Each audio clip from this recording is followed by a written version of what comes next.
we've got Stuart Burgess and Fiona Kidd here from the Mordun Institute and Bimeda. So to start off with, Stuart is going to give us a presentation on everything Scab related, and then we'll open up the floor to questions at the end and then take it from there. I just have to let everyone know that we are going to record this evening, so we can post it for all the people that can't make tonight. Over to you, Stuart. That's great. Thanks very much, Alan. And yeah, thanks for the chance to come and talk to you all. I'm just going to see if I can do the dreaded share screen, and hopefully that will work. Let's have a look. And share. See if we can get this to work. Is that appearing for everybody? Fabulous. That's a great start. Things can only go downhill from here. So good. So for those of you who don't know, I'm Stuart Burgess. I'm based at the Moredun Research Institute, which is just outside of Edinburgh. On the left image here is in the black and white with it's the old institute that was within the boundaries of Edinburgh. But obviously, as the city kind of began to engulf us, we moved out to this shiny new site out near the Pentland Hills about 25 years ago now, and we've been out there ever since. So, oh, hang on, let's see. Yeah, so for those of you who don't know about Moredun, we were set up 100 years ago. If you hadn't guessed from the slides, this year is our centenary, and we couldn't have picked a better year than 2020 to have that in. But we used to be the Animal Diseases Research Association, and we were set up in 1920 by Scottish farmers who wanted to investigate why they were seeing losses with a whole range of diseases in their flocks.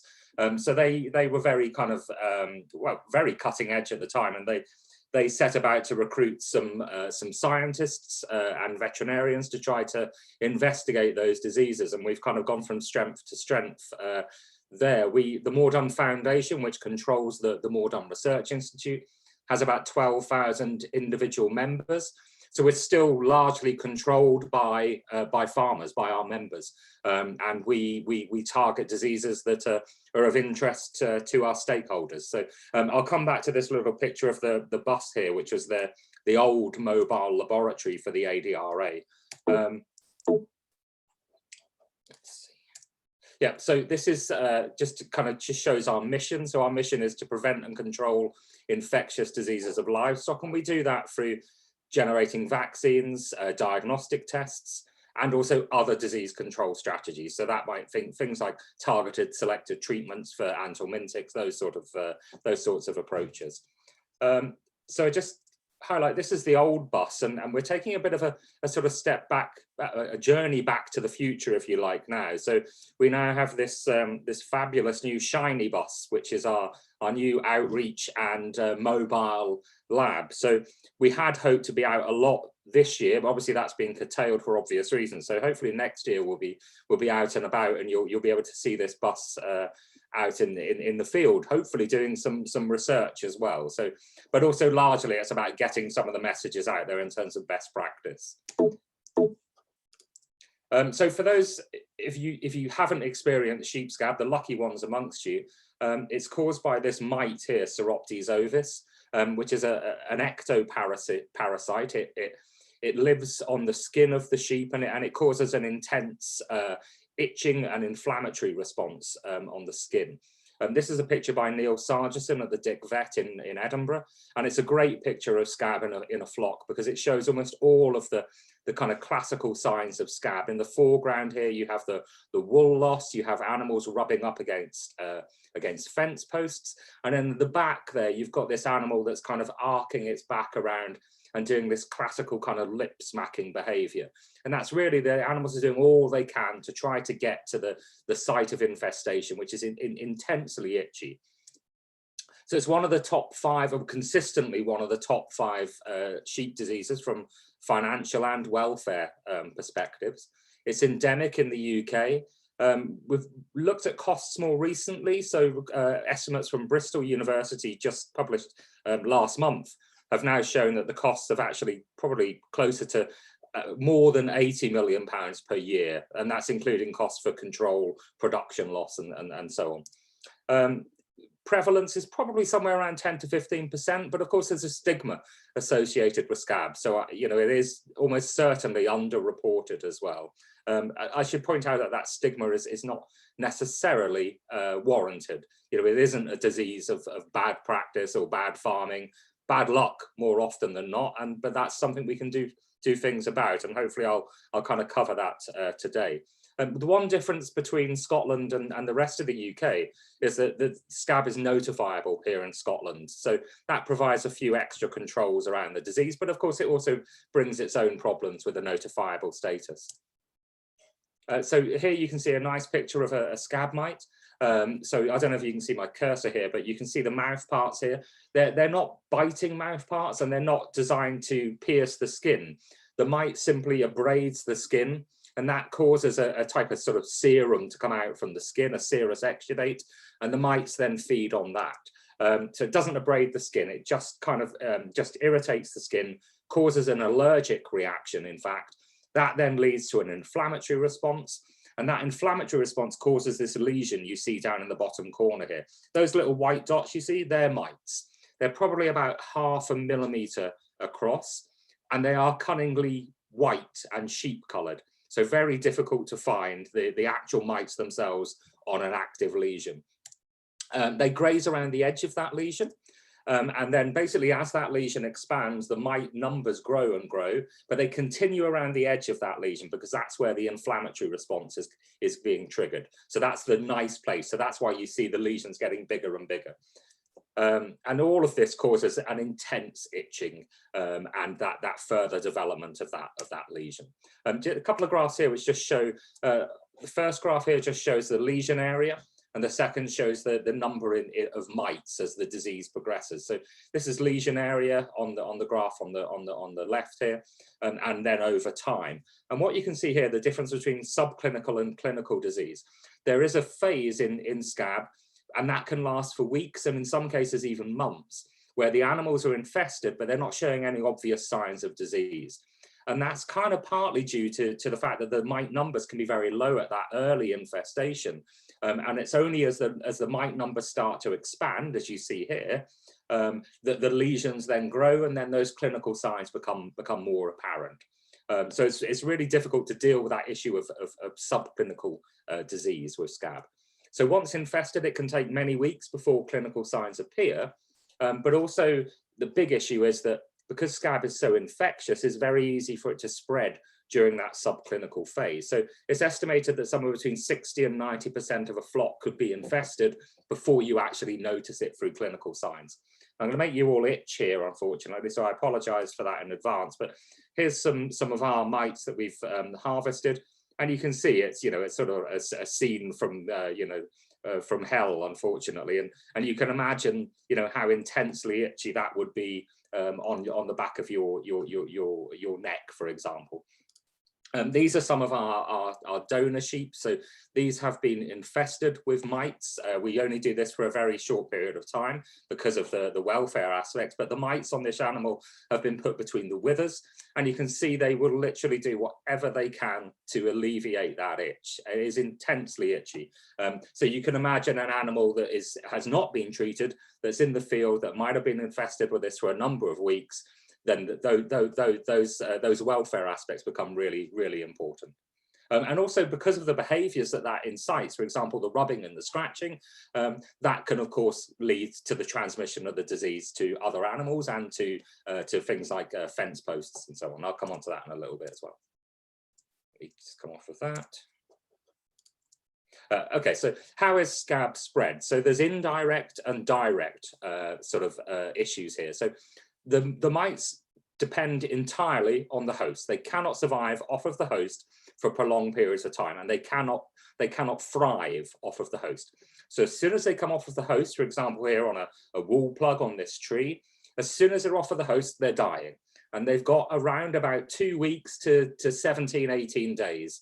But at each day in that process, they're getting weaker and weaker and less likely to go on and cause another infestation. So there's the issues of wool plucks on trees and bushes and fences and so on.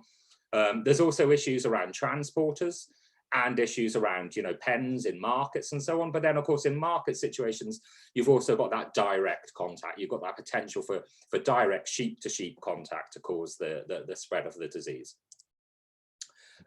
So quick question for you, and I'm not expecting you to necessarily answer this, but which of these sheep would you allow into your flock? And of course, everyone's shouting A, because why on earth would you let that animal into your flock? But in reality, B, there, you don't know. We don't know whether that animal is carrying scab mites. So if you want to keep scab out, then it's really important, to consider that subclinical aspect to this disease, because that is ultimately how this disease spreads around. We can all spot the obvious itching, scratching cases, but by that point, it's fairly obvious to you and I. But it's these animals on image B there that we have to be more careful of, because all scab ultimately starts as a few mites, and it could just be one mite, but it might be a dozen, it might be 20 mites that are moved across on a piece of fleece. But that's how every infestation is going to begin. So risks, there are a number of risks associated with scab. Seasonality is really important. We know it's a disease of the winter. This shows the positive skin scrapes through APHA. This is over the last 10 years or so. And you can see that, November, December, January, February are the peak times for scab. And we're right on the cusp of that real peak season now for sheep scab. Other risk factors are elevation, temperature, rainfall. There's also evidence of hotspots of scab. So scab, when you have a scab outbreak, it doesn't tend to spread that far from the original source. So less than a 12-kilometer spread. And that's mostly because of that animal-to-animal contact, be that through a fence or over a wall, or a break in a wall or a gate down. So it doesn't tend to spread massively from one outbreak to the next. Now, of course, you do get animal movements, and I'll show later, animal movements are really important for the spread of scab as well. The other issue is when you have scab, you're more likely to keep having scab, and that's just because of those risk factors. So 85% of farms that have had an outbreak had it at least once each year in the previous 10 years. And about 80% of those that hadn't had any scab outbreaks hadn't had it in the last 10 years. So you can see that there is an issue with the recurrence of this disease. And that's largely because we're not very good at getting rid of scab when it does occur. Of course, the other major factor for scab is common grazing. This is the single biggest risk factor for scab. If we look at farmers' beliefs, then about 90% of farmers believe that common grazing was the cause of an outbreak of scab. If you remove common grazing, then 40% believe it came from their neighbours, and the other 40% seem to think that it came from bought-in animals. These are all, kind of sensible conclusions. But common grazing by itself increases your risk of contracting scab in your flock by tenfold. So it's a massive factor. Diagnosis is really important for scab because it's important to get the right treatment, and the treatments can differ for diseases that look very similar, like, for example, scab or lice. Different treatments needed for both. So it's important to get a differential diagnosis from a lot of diseases that can just look like scab, for example, lice, but there's a whole range of diseases here, all of which can be easily confused with sheep scab. And the point is, if you don't get the treatment right, then it's not going to work. You're going to have to go through all those same costs again to bring the animals back in and to do the treatments and then face the same withdrawal periods. And of course, in Scotland, we have this other situation where it's notifiable. So you might then have other movement restrictions placed on your animals because of that. So just going to take you through a couple of diagnostic situations. So this is that kind of obvious sort of case where we can see clinical signs of scab, but this poor beast on the right here. In these cases, you would you'd be fairly comfortable. You'd be able to find a lesion. You would take a skin scraping, have a look at that down on the microscope, and you'd hope to find a mite here that we can see. But the problem with this is, of course, it doesn't help with those subclinical cases, and that's the real problem. So with those asymptomatic animals, it can be the sensitivity of this method can be as low as 18%, because if you can't find a lesion, where do you take a skin scraping from? So that failure to detect those subclinical infestations is really important. And so then if you go to this situation where you're looking at screening flocks or bringing in animals, but there are no current signs of disease, unlike the previous one, that becomes much more complicated. So this animal here is recently infested. It's a susceptible sheep. It's got the disease. It might take weeks or months before it shows signs of the disease. Okay? And then this animal here has been infested with scab. It's probably resolved it largely, but it might actually still have some mites on it. We would call it an immune sheep because it's developed an antibody response against the disease, but it's still got the mites and it still actually represents a risk of infestation. So in those cases, diagnosis becomes really, really difficult. So it was really for this that Moredun developed a blood test to try to pick up sheep scab. So we're very lucky in that this test is very sensitive and it's specific for Psoroptes ovis, which is the mite that causes sheep scab. We can pick it up within 2 weeks of an infestation, and that's really important because that means we can pick it up at that subclinical phase. And we recommend you use this as a whole flock test. So you don't necessarily want to use this on a per animal basis. You can, but that's not how it's been designed. So you'd use 12 sheep in a flock or group of any size. But if you have separate management groups that don't have any, or separate mobs, for example, that don't have any mixing, you would have to treat those separately and then do multiple groups of 12 in that case. We think this is a really useful tool in terms of controlling scab, but also as a tool for quarantine as well. I'll come on to quarantine in a little while. So just to highlight how that can work in a natural outbreak, we're not immune to scab either. And one of our Moredun farms, we had an outbreak of scab where an infested ewe was kindly pushed into our property from a roadside. And we had an outbreak of scab. We had 160 animals in this particular case. And I went out and examined them all for clinical and behavioral signs of disease. So what I saw was of the 159, 27 animals showed clinical, i.e. lesions, obvious lesions, or behavioral signs, the classical signs that we might look for in scab. So just 27, that means 132 were showing no signs. But there were 105 of those animals were positive by the ELISA, including all of those that showed the disease signs. So that's really important because it shows, first of all, the difficulties in just diagnosing scab based on clinical signs and presence of lesions alone, but also shows how important it can be to be able to pick up those subclinical infestations. So there's been a whole load of studies done in recent years about, the costs of scab, and there are a whole range of different factors that scab affects, from mortality, loss of condition, secondary infestations, reduced tupping rates, and so on. But most of the costs really associated with scab are still around the cost of treatment. So that's the cost of the medicines themselves, the labor, contractor hire, and then of course, in the case of OPs, disposing of the chemicals as well. Leslie Stubbings, 13 years ago, it was recent, the last time I looked, did a test on a hypothetical flock of 1,700 ewes to look to what the potential cost would be of an outbreak of scab. So she took a number of factors into account, but the headline figure was that having an outbreak of scab in this flock would turn a potential profit of around £5 per ewe into an overall loss of £13 per ewe. So a significant financial cost to having an outbreak of scab. ADAS more recently did a similar modelling using a hypothetical flock of 500 ewes. Again, they looked at rearing percentage whole and then looked at the cost of treating. So this is the cost of having an outbreak and then treating it in 500 sheep. And what they were able to show, let me see if this comes up. It's a bit slow. Here we go. Yeah, total cost of dealing with an outbreak of scab was £6,000 or around £12 per ewe. So that's the cost of the implications of having the disease and then of course treating it. Then they looked at the cost of just treating scab. So not having the disease necessarily, but treating to prevent scab.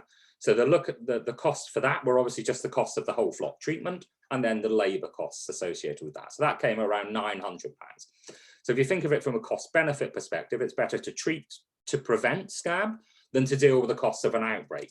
But it's really important at this point is that we cannot rely on just routinely seasonal or annual treatments for scab using the macrocyclic lactones, the MLs, the injectables, because we know that this will contribute to wormer resistance.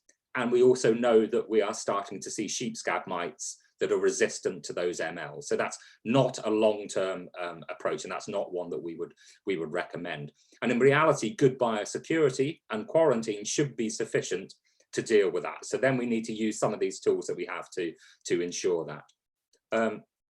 So if we look at the cost of using the test, there's two approaches here. The first is the whole flock testing. That's 12 animals in a flock or management group. The other option is to use the tops. So what we've done here is use the tops, tested them before topping.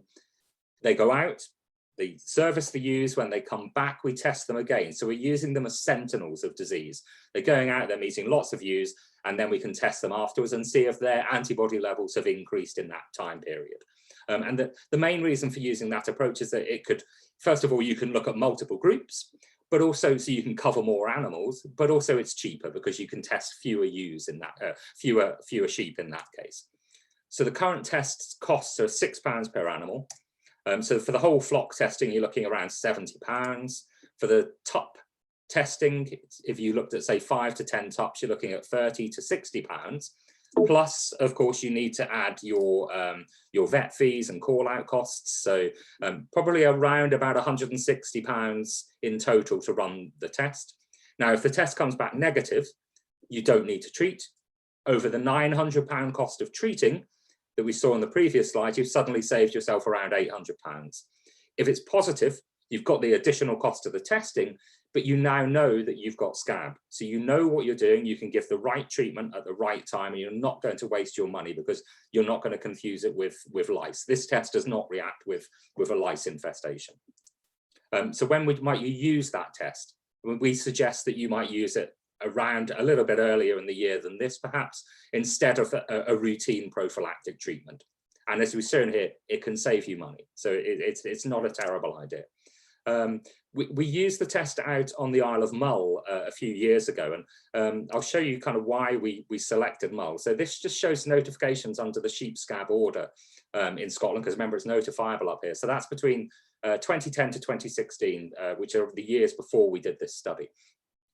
And you can see in Mull, yes, first of all, you can see there's a lot of scab in Scotland, particularly in the northeast and in the southwest. But you'll notice here on the Isle of Mull, for those of you who know your geography, there were 0 notifications at that time. That doesn't mean there's no scab, of course, but it certainly means that there were probably quite low levels of scab. So what we wanted to know, first of all, was Mull in fact scab-free? If it was, then how do we keep it that way?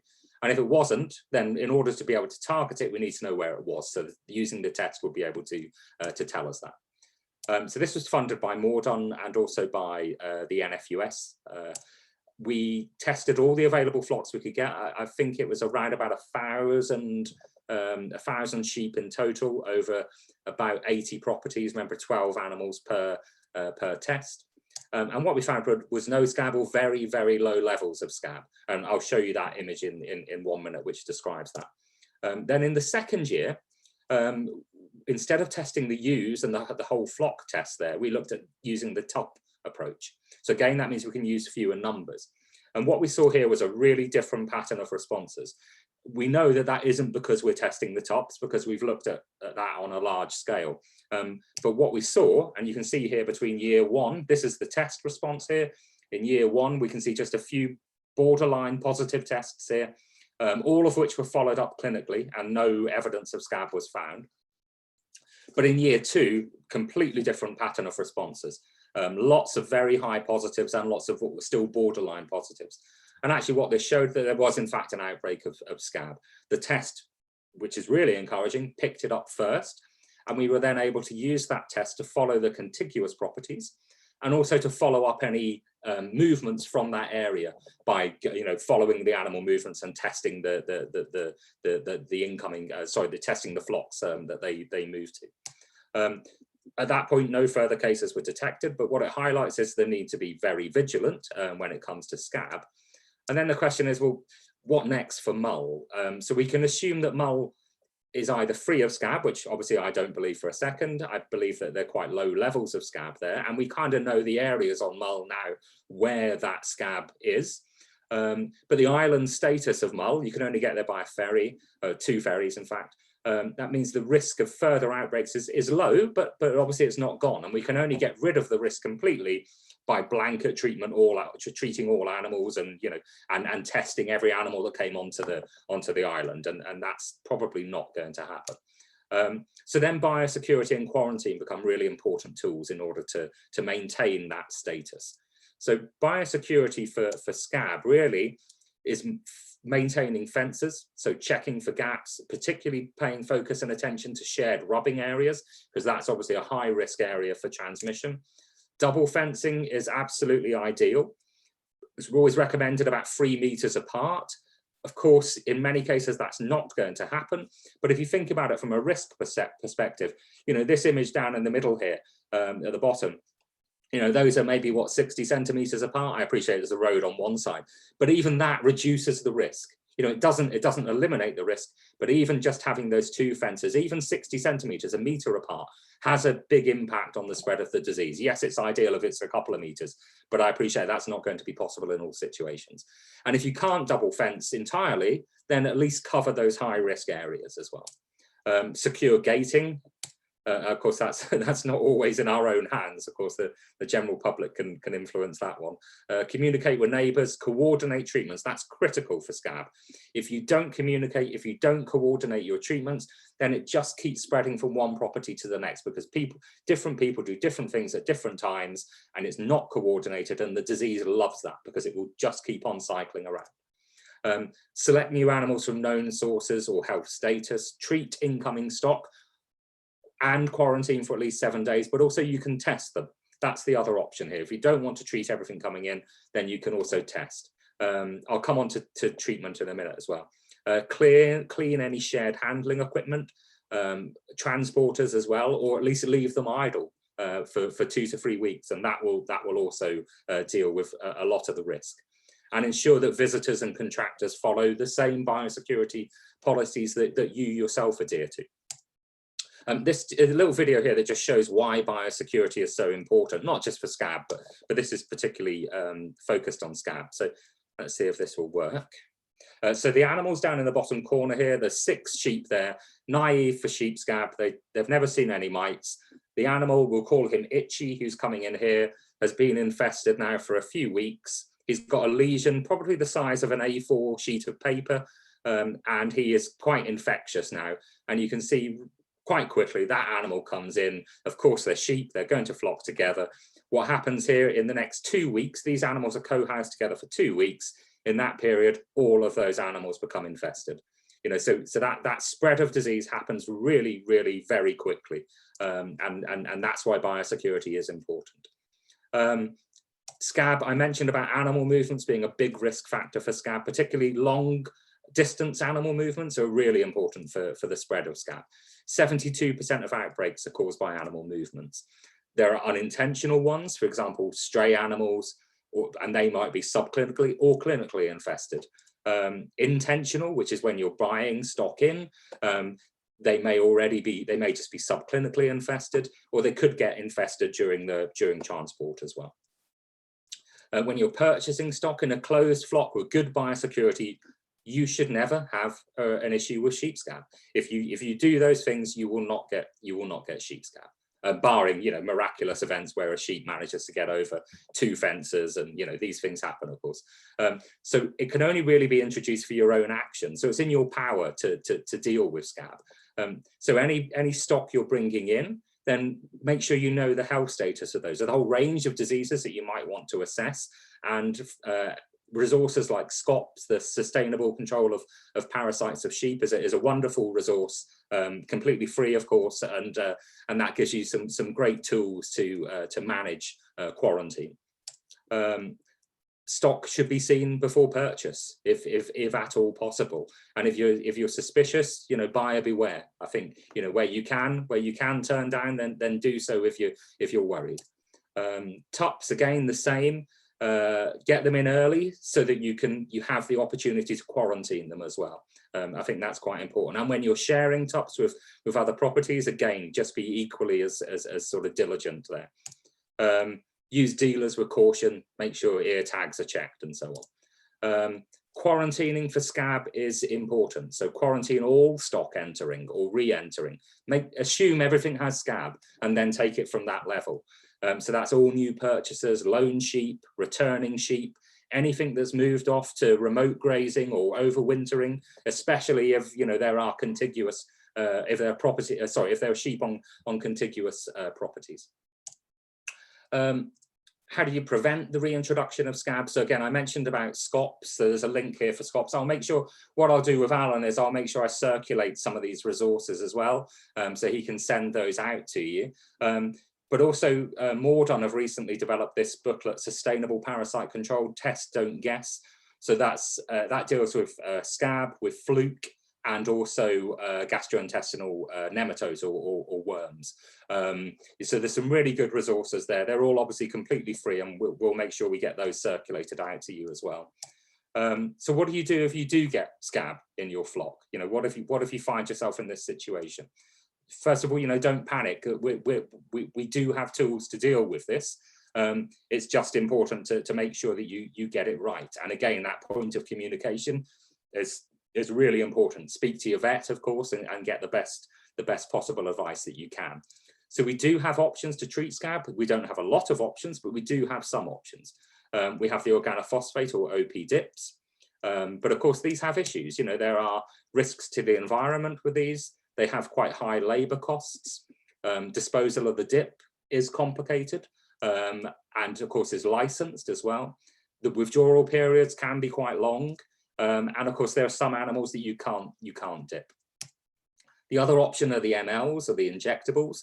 The problem with this is they're obviously heavily relied upon for the control of gastrointestinal nematodes, and we know there's issues of resistance there, but also we're seeing resistance to the MLs in scab mice, and I'll come on to that in a moment.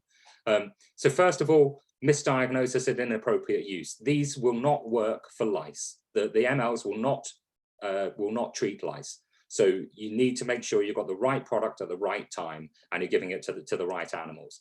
Again, these have a range of different withdrawal periods. So you've got a little bit more flexibility with the injectables, which is quite good. Of course, there's the issue of resistance with those as well. Now, one of the problems with the resistance is, this is about 2 years ago now, in England and Wales, we showed the first cases of Psoroptes ovis, P. ovis mites that were resistant to moxidectin. So we had reports of treatment failures, continuous reports of treatment failures around the Welsh border regions using moxidectin. We selected a number of farms, 4 farms, 2 in Wales, 2 in Herefordshire, and we looked at the efficacy of moxidectin using a lab-based test with mites from Moredun, and also the mites obviously from the field cases. And what we saw was clear resistance to moxidectin in all 4 of these properties. So it's the first evidence of ML resistance in the UK. That was the paper that was in the Vet Record a couple of years ago. Sadly, and as we expected, it's not just moxidectin, it's that all classes of the MLs we're seeing resistance now in Psoroptes mites. So that's not to say that we should knee-jerk away from the MLs, but it's just that we should be aware of these issues when selecting the best treatments to use, because we don't want everyone to suddenly knee-jerk away, use the OPs, because eventually we're going to get resistance developing to the OPs as well. So we need to use all of the tools that we have in the right way. Yeah, so dealing with an existing case of scab. So again, important to get that accurate diagnosis.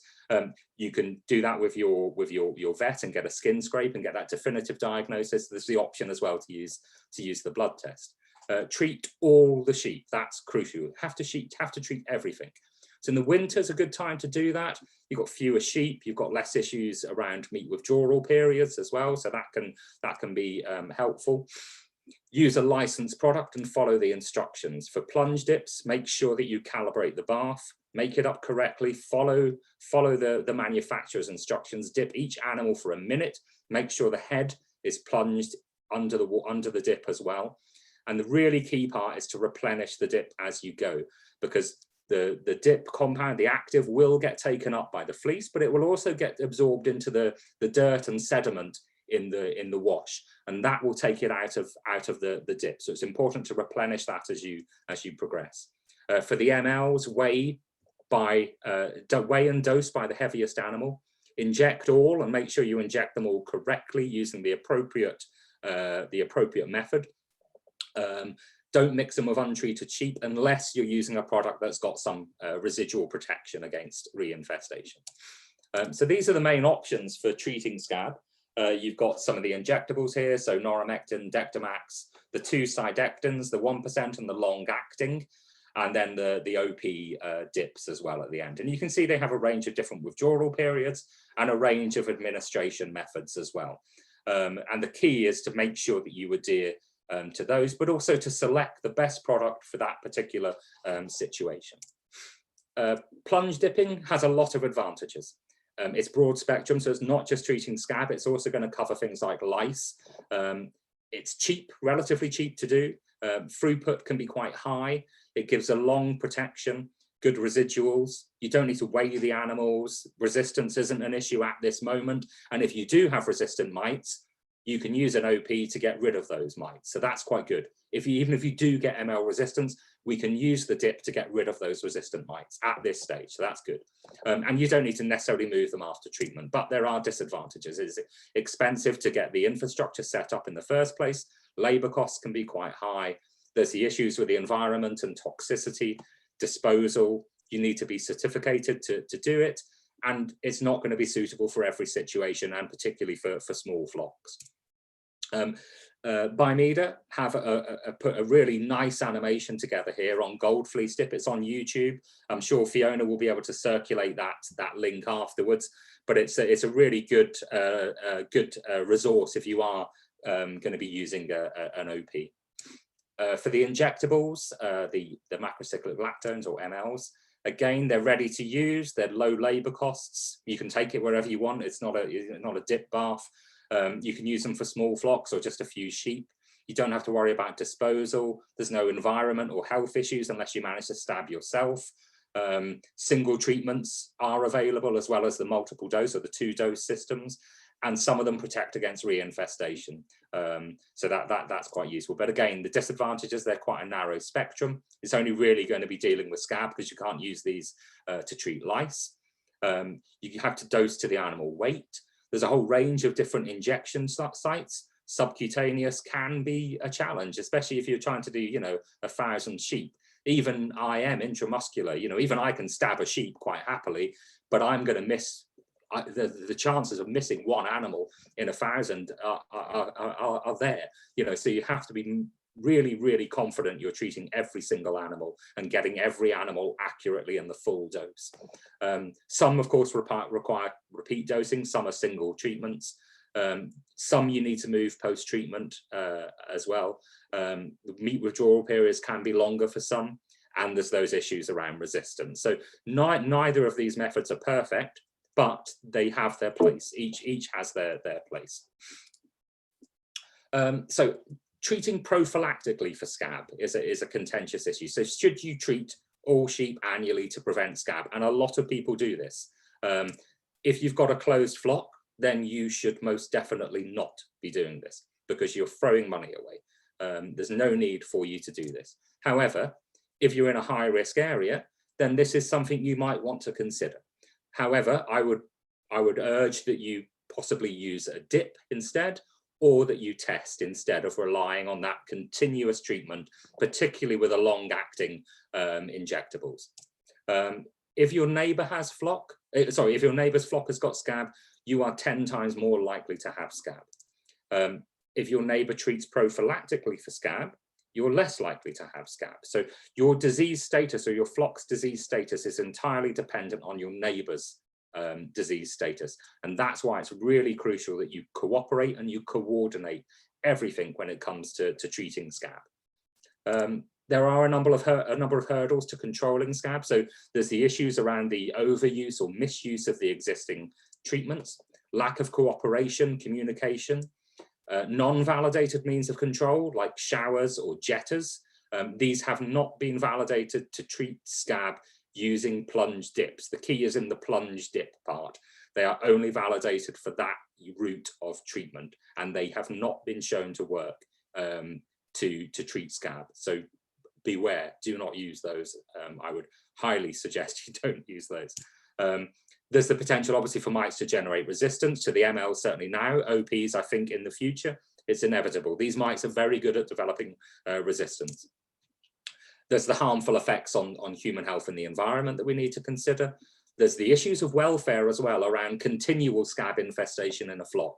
You know, if you are seeing continuous scab infestations or repeat infections with scab, you know, then that is a welfare, that certainly can be a welfare problem. And of course, there's the cost of those whole flock treatments, which can often be ineffective if used purely prophylactically. Key points for control: scab is widespread. There are a few products for its use. Use them wisely. If you get rid of scab in your flock and it's a closed flock, then get a health plan. Speak with your veterinarian or an advisor. Get a flock health plan in place to make sure you then keep it out.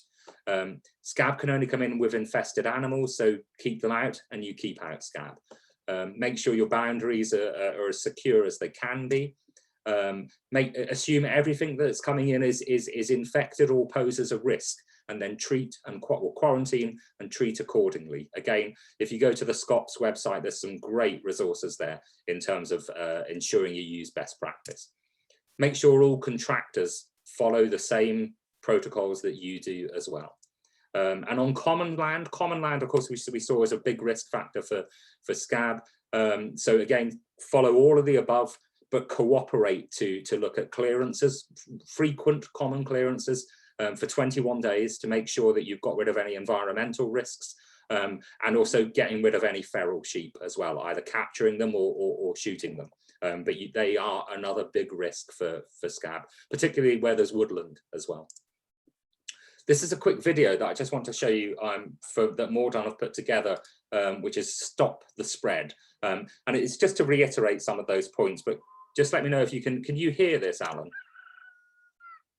Yeah. Sheep scab Good. is a highly contagious disease caused by the mite Psoroptis ovis, which infests the skin surface, causing intense itching, restlessness, wool loss, yellowish scabs, bleeding wounds, loss of production, and in some severe cases, death. When looking at diseases, a good place to start is the Biosecurity Big 5 checklist. Livestock movement, quarantine, diagnostic tests and preventative vaccines, hygiene, and health plans. Livestock movement is the most likely way to introduce disease onto your farm. In an ideal world, you would run a closed flock, but failing this, buy a replacement stock from accredited or trusted sources. It's sensible to always check the disease status of any newly purchased or returning animals, even if it's just from the local show. It's vital also to be aware of the fact that infested sheep may not show any clinical signs for weeks or even months after infestation. Always keep introduced animals isolated and ensure best practice quarantine conditions, ideally in a building well away from other animals. Quarantine advice for sheep scab is to treat with an approved product effective against sheep scab mites and isolate them for at least 2 weeks. During this time, observe the quarantine sheep for any scratching, wool pools, or rubs. Now, it's worth remembering that as well as transferring directly from sheep to sheep scab mites can live off-host for 16 to 19 days, meaning that fences, loose wool, sheds, transport, etc. can all be sources of infection. Double fencing with a gap of at least 3 meters is recommended.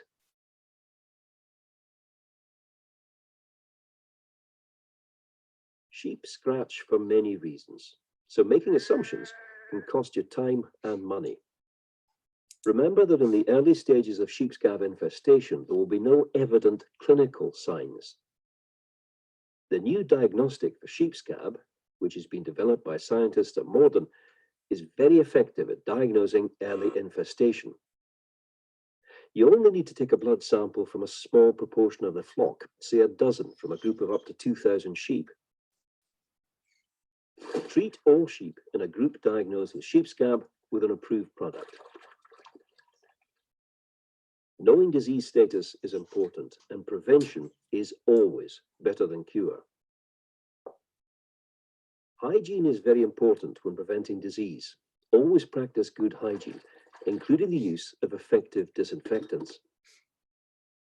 Remember, not all disinfectants are effective against all pathogens. Therefore, it's crucial you choose a disinfectant that will kill the pathogen you are aiming to control. Remember, sheep scab mites can live off the host animal, so it's very important to disinfect any shared equipment between flocks. Provision of good environmental conditions will also lead to a reduced risk of infection. Clean, well-ventilated and well-bedded housing all help to promote good health and reduce pathogen numbers. You can help control the spread of disease by developing flock health plans in consultation with your vet. This allows you to create a disease control strategy before busy times, such as lambing, which can save you many headaches. These plans ensure preventative vaccines and diagnostics are used at the correct time, as well as screening and regular monitoring. So follow the Biosecurity Big 5 checklist: livestock movement, quarantine, diagnostic tests and preventative vaccines, hygiene, and health plans. At Moredun, we are continuing to research into many key livestock diseases, focusing on diagnostics, vaccines, and disease control strategies, all aimed at improving disease prevention in your flocks and herds. Enough of that. I'll super quickly just take you through a couple of slides on some of the current research that we're doing at Moredun. There's just been another couple of minutes. So I mentioned about the blood test there. What we're also developing is a pen side test for Scab. So the idea here being that you can do the test at the pen side in a relatively short space of time, get an instant decision. So there are a number of advantages to that. So first of all, the low cost. So the test can cost less than £5. Some of these might only cost even £1. So there are a lot of different options here to make the test cheaper. It's quicker. We can get results in less than 20 minutes. Some of these, we could probably even get the results back in 5 minutes. Gives you a rapid diagnosis, which means you can make a treatment decision there and then. So prototype device that we've been developing is less than 20 minutes, less than £5, so hits those targets. It's a lateral flow type device, so similar to a pregnancy type device, but you don't have to wee on it, which is good. So, so on the left here, we've got serum, and then on the right is whole blood. You can see the red spots there. On the left, what you see is the control line at the top here. That just tells us that the test has run correctly. And then you've got the test line where you get your positive result. And you can see here, this is a negative sample in serum, positive in serum, negative in whole blood, positive in whole blood. So it actually shows quite promise. The only problem with these is that they're not as sensitive as the lab-based test. So you do have that slight reduction in sensitivity here. So you do have to be aware that there are limitations in using these types of tests in the field. So how could we use those to best effect? Probably at markets or shows, when you're bringing in new stock, of course, but also where you're suspecting scab, but you can't find anything on a skin scrape. So skin scrape negative, but it's showing positive signs, then you might use this sort of test in that situation. And then finally at Moredun, we're developing a vaccine that could be used against sheep scab. So we know that if you have an animal that has had scab, they resolve that disease and then they become reinfested, then the pattern of disease is very different. So this just shows lesion size development here over time. So the red line is the lesion development in a normal primary infestation. So that's the first time it's experienced that disease. You see the lesions grow fairly rapidly and then start to tailor off. And that's basically when the mites start to run out of sheep, unfortunately. In the blue line, this is an animal that's been infested, has been treated, and then has been reinfested. And you can see that the lesion profile is completely different. And actually, within what, sort of 7 weeks or so, that animal has actually resolved that disease by itself. So we know you can develop acquired immunity, and that's really the rationale for us developing a vaccine. So we've developed now a subunit, a recombinant subunit vaccine, which means we can make that in the lab. We don't have to collect millions of mites, mash them up and use those to make the vaccine. So that makes it a lot cheaper, which is good. And just to show you that that is effective, the red line here shows lesion size development over a 6-week time course. The red line is lesion in the control animals. So they've just been given the adjuvant only. And the blue line are the vaccinated. So one thing that you'll notice here, first of all, is that there are significant differences in the lesion size from 1 week onwards, and that just gets bigger. But the other point here is that we're not getting sterile immunity. We're still seeing the lesions, but those lesions are much smaller and the mite numbers are far fewer.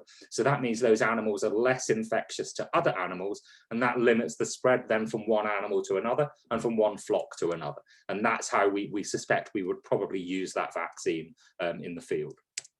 And then, sorry, thank you for your attention. And obviously I'm happy to answer any questions that you might have.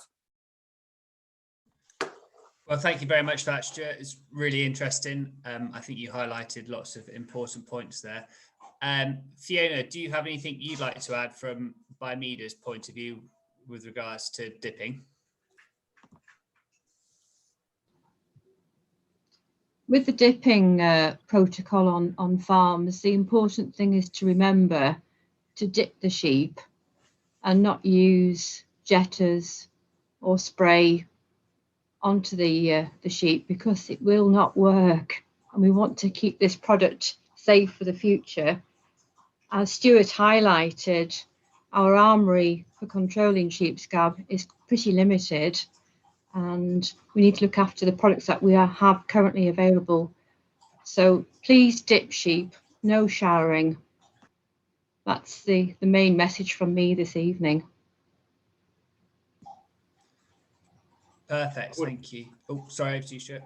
I was just going to say, I would point back to that video that Bimeda have made, because it really is very good and covers some of the main aspects of, best practice for dipping. And also Bimeda, I think, are putting together some information on contract dippers as well. So where that might be more appropriate for you to use a contract dipper, then there are some excellent operators out there now. So make sure if you do that, use an accredited a good contract dipper for that.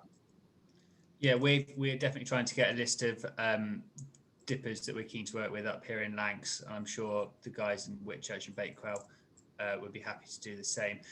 Does anyone have any questions that they'd like to ask either Stuart or Fiona? Either type away in the chat box or raise your hand and I can unmute you. We'll just give it 30 seconds to see if anyone types anything. Alan, I'll be able to help with dipping contractors in the north, so I can furnish you with a list of those accredited people. Yeah, that'd be great. Thank you, Fiona. Well, it doesn't look like any questions are coming through on the chat, and no one's raised their hand to ask for a question. So I think we'll leave it there for tonight. Thank you everyone for attending. I hope it's been worthwhile. And yeah, I really hope you. Oh, Chloe from everyone's just asked something. Stuart, how would you recommend treating pregnant ewes? I mean, largely, I'm going to have to hand that one over to Alan, because unfortunately, I'm not a vet. But of course, yeah, you are going to have to be aware how you deal with that when it comes to dipping. And then you're going to have to select the best injectable, in reality, the best injectable for that particular situation. But it's a really difficult situation, and it's one that happens a lot because of the time of year. So the key is, if you do suspect, is to do it as early as possible as well. The earlier you can identify that and the earlier you can intervene, the better the likely outcome. Yeah, I definitely echo everything Stuart said. There's sort of early diagnosis and ultimately prevention is key. If you do have any concerns about scab in your pregnant ewes, then yeah, the sooner you can treat it, the minimal stress that you can cause your ewes, definitely the better. I just think Ken had a question as well. Ken, can you speak up? Yeah, thanks, Alan. Can you hear me? Yeah, loud and clear. Yeah, Stuart did a very good job at helping us to diagnose scab, but quite often it gets mixed up with biting lice. Have you got some pointers for diagnosing biting lice? Yeah, I mean, you know, there's no test for lice, unfortunately. You know, so that is one issue. So really, you're relying on identifying them in wool plucks and or skin scrapings. So then it comes down to where you're going to find those. So skin scrapings can be very important, but it's important to use a good technique. So again, make sure you're getting your vet to do that. There are some awful skin scrapings out there, and in some cases it is just a few plucks of wool, you know, which is not particularly helpful if we're trying to get a good diagnosis for scab. We might find lice in those samples, but we're highly unlikely to find scab mites in wool samples like that. So if you do suspect that, make sure you're taking the appropriate samples, and that might mean taking multiple samples as well. You know, don't just take from an affected area, try to take it from the border areas of that, because as I showed earlier, that's where you're going to find the mites. But of course, the lice are going to be in different areas, and the lice do tend to move around a bit more. They're much more mobile than the sheep scab mites. Our test, I will point out that blood test does not cross-react with lice. So you can use the blood test to get that differential diagnosis as well. But Thank you. I mean, it's a really good point, because it's really important to get that right, because if you get it wrong and you use the wrong treatment, you know, then you're straight back where you started again, you know, and it's a costly enterprise to get into that. And are there any other hosts for lice and scab besides sheep? Yeah, I mean, you know, there's potential for wildlife hosts, but you know, largely, I think, you know, rabbits, maybe there can be some rabbits that become infested with a very similar mite to Seroptes. It's probably the same mite, to be honest. But whether they then pass that on to sheep, you know, I'm less convinced about that. You've got to think about how the interactions occur there. You know, so I'm less convinced about whether wildlife would pose a contamination risk in that way, but you certainly couldn't rule that out. So, but it's less of an issue. The mites also do affect cattle, and we are seeing more cases of seroptic mange in cattle in the UK. It's really a European issue, mostly in Belgium. But the problem we have here is that some of the blue breeds of cattle are particularly susceptible to seroptic mange. So that's Seroptes ovis infestations in cattle. So in Belgium, with Belgian blue cattle, the prevalence of mange is about 80%. So if you have Belgian blue cattle in Belgium, you're almost certainly going to have a Seroptes infestation in those animals. And almost all of them are resistant to everything we throw at them. You know, so that is a very concerning situation that we do not want to find ourselves in. You know, so I'd be very wary and be very careful with any imported cattle. A lot of the outbreaks that we have had have come from Ireland rather than mainland Europe as well. So imported beef cattle from blue breeds in particular from Ireland, I would always, not to say don't buy them, of course not at all, but just to be wary and get them. You could get them tested. You know, it's pretty straightforward to get skin scrapes from cattle. So. Cool, thanks, Stuart. That's quite interesting about the cattle in Belgium. We've got another question from Ben. Stuart, when do you think the vaccine may be available? Yeah, the big question, isn't it? So yeah, yeah. I mean, we are not a COVID-19 vaccine, sadly. You know, so it is going to take a little bit more time. We know the vaccine works; it's efficacious. But we are in the final stages of field testing of that vaccine. And then, of course, we need to find a commercial partner that wants to take that forward. And of course, the big problem you have with that and with any vaccine for sheep is the margins. You know, the margins are difficult in sheep. We can make that vaccine as cheap as possible. And of course, we'll do our best to do that. And remember, Moredun's a not-for-profit enterprise, but any commercial partner is likely to want to take a margin from that. That said, with Barbavax, the Homunculus Barber's poleworm vaccine that we've we've introduced into Australia and New Zealand, Moredun have simply produced that by ourselves. So there's no big pharma involved in that vaccine whatsoever. You know, so we have shown that we can put those vaccines out there by ourselves if the pharmaceutical companies aren't interested because of the small markets that are available. But I did a complete politician answer then and avoided your question. I would suggest it's probably still going to be 3, 4, 5 years in reality before that vaccine is out there. But it works, and I'm really excited about the vaccine because at the moment we have treatments that work, but they're not always going to be there. And I think the vaccine could fill that gap. And of course, it's much more sustainable. We don't have the issues of resistance. We don't have the issues with the environment and the toxicity around the OPs. So in the long term, I think that is still a very good opportunity for us to really get a handle on Scab. Super, thanks. Dan has asked the question, could we use the blood test on the cattle to diagnose the Soroctes ovis mite? Yeah, we've used it on cattle and it works well on cattle, but we haven't validated it fully for cattle. We've just been funded by the Scottish Government for next year. Scottish Government is one of our main funders at Moredun. They provide about 50% of our funding. And they've just funded us to look at optimizing that test for use in cattle. And part of that is sort of Brexit preparedness, around the issues of ensuring that we know what we're bringing into the country. So we could use that to try to prevent that. If it does get in, as I say, the issues around resistance are a real problem because once it's in, it's going to be almost impossible to get rid of it once it establishes. So that diagnostic test in cattle, I think, will be quite useful. Yeah, brilliant. And we've just got one final question. I don't know who's best placed. It's either best placed to answer this, either yourself or Fiona. From Toby, is plunge dipping prevention once a year enough?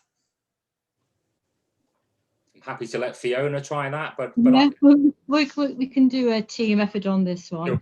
Sure. Again, plunge dipping, if dipping is carried out correctly, i.e. the sheep are dipped correctly, they've got the right length of fleece on them, for mites and lice, approximately a couple of months, somewhere in that region. Mm-hmm. But again, I emphasize if dipping is carried out properly. Yeah, I think that also comes down to, to risk as well, because, you're sort of asking, is once a year enough?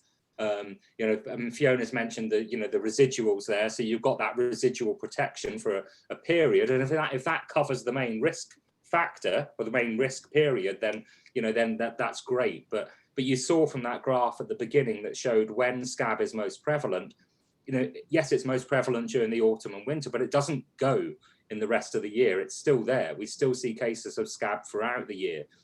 So if you get Scab, if you do see an outbreak earlier in the year, that outbreak I talked about at the Moredun farm, that was in June. So it can happen at different times of year. In that case, of course, yeah, you're going to have to look at multiple treatments there. But it's all about, where's the highest risk and how long is that residual protection that you're achieving, and does that give you enough cover to take you through? And in most cases, that probably will be the case, that once a year at the right time of year will be sufficient, but not always.